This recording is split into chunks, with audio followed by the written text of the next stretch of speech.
90ના દાયકાની superhit film આશિકીના એ hero તો તમને યાદ જ હશે, જેમના લાંબા વાળ અને સ્ટાઇલમાં આખું દેશ દીવાનું થયું હતું. જી હા, અમે વાત કરી રહ્યા છીએ રાહુલ રોયની. તાજેતરમાં સોશિયલ મીડિયા પર વાયરલ થયેલા એક વિડીયોએ રાહુલ રોયના ચાહકોને ફરી એકવાર જૂની યાદોમાં ડૂબાડી દીધા.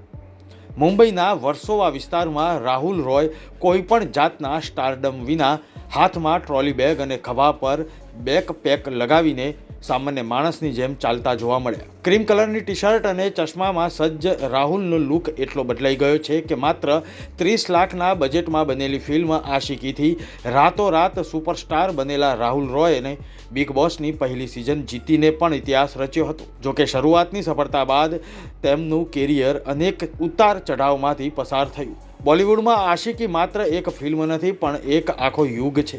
આ ફિલ્મે રાહુલ રોયને રાતોરાત સ્ટાર બનાવી દીધા હતા. જોકે તાજેતરમાં સોશિયલ મીડિયા પર વાયરલ થયેલા એક વિડીયોએ રાહુલ રોયના ફેન્સને જૂની યાદોમાં ડૂબાડી દીધા. સોશિયલ મીડિયા પર આ વિડીયો જોઈને યુઝર્સ મિશ્ર પ્રતિક્રિયા આપી રહ્યા છે. કેટલાક લોકો તેમની સાદગીના વખાણ કરી રહ્યા છે તો કેટલાક લોકો તેમના બદલાયેલા લુકને જોઈને આશ્ચર્ય વ્યક્ત કરી રહ્યા છે. એક યુઝરે લખ્યું, સમય દરેકને બદલી નાખે છે. બ્યુરો રિપોર્ટ, મુંબઈ સમાચાર.